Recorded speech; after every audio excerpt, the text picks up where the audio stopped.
Hi மக்களே, எல்லாம் எப்படி இருக்கிறீங்க? நல்லா இருக்கிறீங்களா? கர்த்தருடைய கிருபையும் இறக்கத்துலையும் நான் நல்லா இருக்கிறேன் மக்களே. அப்புறம் மக்களே, நிறைய பேர் சொல்லுவாங்க பார்த்தீங்களா, எங்கள் புருஷன் இவ்வளோ ஸ்ட்ரிக்டாக இருக்கிறாரு. உண்மைதான் மக்களே. ஒரு புருஷன் நம்ம குடும்பத்தில் ஸ்ட்ரிக்டாக இருக்கிறான்னு அந்த குடும்பத்தை நல்லா வாழ வைக்க போகிறாங்கன்னு அர்த்தம் தான். பொண்டாட்டி பிள்ளைகளை நல்லா வச்சுக்கணுன்னு நான் நினைக்கிறாங்கன்னு அர்த்தம்.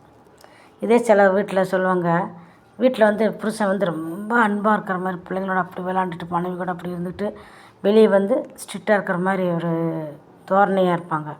அவங்க எப்படி தெரியுங்களா மக்களே, இதை விட்டுட்டு நம்ம என்ன பண்ணணும், கொஞ்சம் காலத்துக்கு தான் நம்ம இருக்க போகிறவங்களோட, அதனால் இவங்கக்கிட்ட நம்ம அன்போடு ஆதரவோடு இருந்துக்கலாம்னு சொல்லி நினைப்பாங்க. அந்த மாதிரி புருஷன் நீங்கள் நம்பாதீங்க. அதே மாதிரி இன்னும் ஒரு சிலர் பார்த்திங்கன்னா, வீட்டில் நல்ல ஒரு இதாக இருப்பாங்க. வீட்டில் அவங்கள நல்லா பார்த்துக்கணுன்னுன்றதுன்னு ரொம்ப கஞ்சத்தனம் பண்ணுவாங்க. அந்த கஞ்சத்தனம் பண்ணுற நல்ல புருஷனுங்களை நம்புங்க. ஏன்னு கேட்டிங்கன்னா, அவன் வருங்காலத்துக்கு நம்மளை நல்லா பார்த்துக்குவான், நல்லா வச்சுக்குவான். நமக்கு ஏதோ தேவைகளை நம்ம சேர்த்து வைக்கிறாருன்னு நீங்கள் தெரிஞ்சுக்காங்க மக்களை. வச்சுட்டு தாராளமாக எந்த ஒரு புருஷன் செலவு பண்ணாலும் எங்கேயோ கடன் வாங்குறாருன்றது நீங்கள் மறந்துடாதீங்க. அதனால் இப்படியெல்லாம் ஒவ்வொரு குடும்பங்களையும் பார்த்து நடந்துக்காங்க மக்களை. இதுதான் நம்மளோட வாழ்க்கைன்னு இப்போ தான் நமக்கு அமைஞ்சிருச்சுன்னா அதற்கு பிரகாரம் நீங்கள் நடங்க.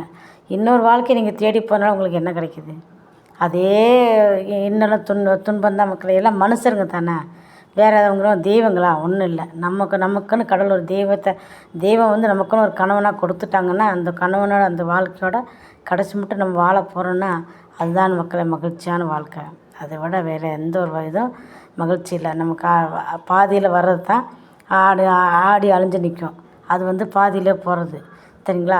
ரொம்ப கோவப்படுவாங்க. புருஷன் ரொம்ப மனைவிகள் பிள்ளைங்க மேலே ரொம்ப கோவமாக இருக்கிறாங்கன்னா, அவங்க ஏதோ ஒரு வேதனையில் இருக்கிறாங்க. ஏதோ ஒரு பிள்ளைங்களுக்கு அவங்களுக்கு நம்ம ஏதோ பற்றாக்குறையில் இருக்கிறோன்னு அவங்க நினைக்கிறாங்க. அதனால தான் அவங்க நம்ம மேலே கோவப்படுறாங்க. இதெல்லாம் நீங்கள் நினச்சி எந்த ஒரு வருத்தப்படாதீங்க மக்களை. எல்லாம் நன்மைக்கு தான். நம்ம புருஷன் இப்படியெல்லாம் ஒரு அறிகுறியை வச்சு ஒரு மனைவிகள் தெரிஞ்சுக்கிட்டாலே அந்த குடும்பம் நல்லாயிருக்கும். அவ்வளோதான் மக்களை.